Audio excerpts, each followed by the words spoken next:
Satellite TV anchor Chandrababu గారికి 76 బిరుదులు ఇవ్వచ్చు అని మాట్లాడుతున్న మాటలు సోషల్ మీడియాలో వైరల్ అవుతున్నాయి. ఇంతకీ ఆ శాటిలైట్ టీవీ ఆ యాంకర్ ఎవరు, ఆయన ఏం మాట్లాడుతున్నాడు, ఒక్కసారి ఈ వీడియో చూసిన తర్వాత మళ్ళీ దీనిపై మనం విశ్లేషించుకుందాం. ఏంటంటే చంద్రబాబు నాయుడు గారికి ఆయన స్వాప్నికుడు, శ్రామికుడు, దార్శనికుడు, విజనరీ లీడర్, ప్రజానాయకుడు. ఆయనకి ఇలాంటి బిరుదులు 76 ఇవ్వచ్చు, 76 బిరుదులు ఇవ్వచ్చు. చంద్రబాబు నాయుడు గారి లాంటి నాయకుడిని తెలుగు రాష్ట్రాలలో నవ్వుతో నా భవిష్యత్తు అని చెప్పవచ్చు.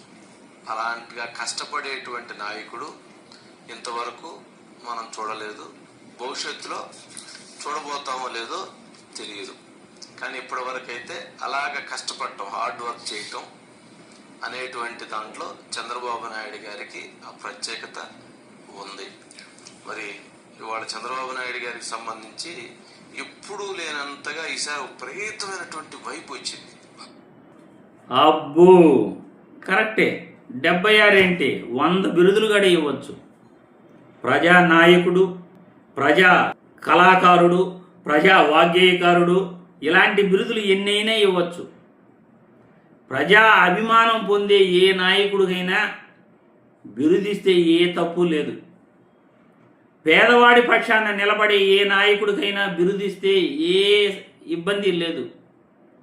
ప్రభుత్వ మెడికల్ కాలేజీలు నేను ప్రైవేటు పరం చేస్తాను అనే నాయకుడికి బిరుదిస్తే అతను పేదవాడి పక్షాన నిలబడే నాయకుడు కాదు అని క్లియర్గా అర్థమవుతా ఉంది. అటువంటి నాయకుడికి ఏ బిరుదు ఇవ్వాలో మీరే చెప్పండి, ప్రజలే చెప్పాలి. ఎవరైనా ప్రభుత్వ బడి కట్టినా, ప్రభుత్వ బడిలో పేదవాడికి చదువు చెప్పించినా అతనికి బిరుదు ఇవ్వచ్చు. ప్రభుత్వ బడులు అక్కర్లేదు, ప్రైవేటు బడులే మాకు ముద్దు అనే చెప్పే నాయకుడు చంద్రబాబు లాంటి వారికి ఏ బిరుదు ఇవ్వాలో మీరే చెప్పండి.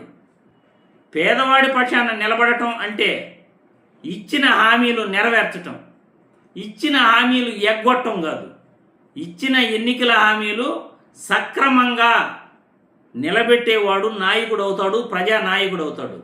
ఎన్నికలలో విపరీతంగా హామీలు ఇచ్చేసి అధికారంలోకి వచ్చిన తర్వాత ఆర్థిక పరిస్థితి బాగాలేదు, సంపద సృష్టించలేను అని రెండు చేతులు పైకెత్తేసే చంద్రబాబు లాంటి నాయకుడికి మీరైతే బిరుదులు ఇస్తారు. మరి ప్రజలు బిరుదులు ఇస్తారో లేదో వాళ్ళే కామెంట్ల రూపంలో తెలియజేయాలి. ఎందుకంటే ఈరోజు పేదల పక్షాన ఎవరి పక్షాన చంద్రబాబు నాయుడు నిలబడ్డాడు. మీరు తండోరా వేసుకుంటారు, బాగా తండోరా వేసుకుంటారు. ప్రజల తరఫున నిలబడే నాయకుడని, ప్రజా బంధువు అని, ప్రజలకు ఆయన బంధువు. ఎంత బంధువు అంటే ఫీజు రీయింబర్స్మెంట్లు ఇచ్చేసినాడు. ప్రభుత్వ ఆసుపత్రుల్లో అసలు ఏ ఇబ్బంది లేదు, అన్ని సౌకర్యాలు కల్పించాడు. ప్రభుత్వ బడుల్లో అన్ని సౌకర్యాలు కల్పించాడు. వ్యవసాయదారులకు ఎరువులు, విత్తనాలు సకాలంలో ఇస్తున్నాడు. గిట్టుబాటు ధర ఇచ్చేశాడు. ఇవన్నీ చేసేశాడు కాబట్టి చంద్రబాబు నాయుడు ప్రజా బంధువు అయ్యాడు. ఏ రోజైనా వ్యవసాయదారుల్ని పట్టించుకున్నాడా చంద్రబాబు నాయుడు? మరి ప్రజా బంధువు ఎలా అయ్యాడయ్యా? ఏ రోజైనా నిరుద్యోగులను పట్టించుకున్నాడా? పోనీ ఉద్యోగుల్ని పట్టించుకున్నాడా? పోనీ విద్యార్థులను పట్టించుకున్నాడా? పోనీ పేదవాడిని పట్టించుకున్నాడా? పేద కార్మికులను పట్టించుకున్నాడా? పారిశుద్ధ్య కార్మికులను పట్టించుకున్నాడా? ఆర్టీసీ ఉద్యోగులను పట్టించుకున్నాడా?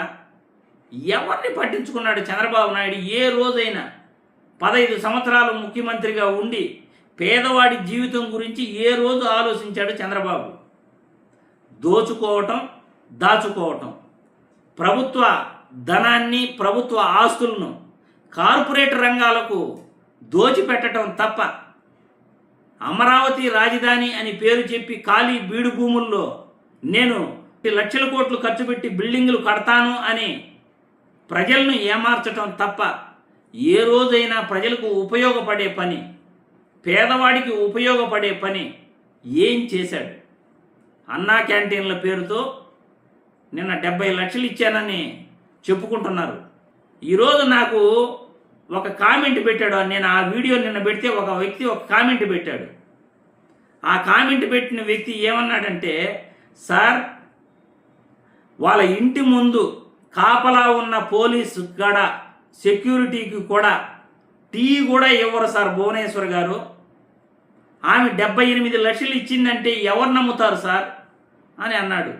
నిజంగా ఎంత ఆశ్చర్యకరమైన విషయం అంటే, భువనేశ్వర్ గారు గతంలో ఆమె తిడుతున్న వీడియోలు నేను చాలా చూశాను. అది ఇప్పుడు కూడా సోషల్ మీడియాలో వైరల్ అవుతున్నాయి. నీ స్థాయి ఏంటి, నా స్థాయి ఏంటి అని ఆమె మాట్లాడుతూ ఎవరినో తిడుతూ ఉంది. అటువంటి వీడియోలు కూడా చూశాను. పిల్లికి కూడా బిచ్చం పెట్టరు, కనీసం ఇంటి ముందున్న కాపలా ఉన్న సెక్యూరిటీకి కూడా టీ కూడా ఇవ్వనటువంటి వాళ్ళు పేదవాడి పక్షాన ఎలా నిలబడతారో చెప్పండి.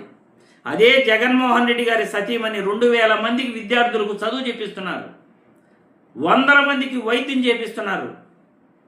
వైద్యం కంఠాసుపత్రి ఉంది, ప్రజా వైద్యశాల ఉంది కడపలో, భారతి గారు మెయింటైన్ చేస్తున్నారు.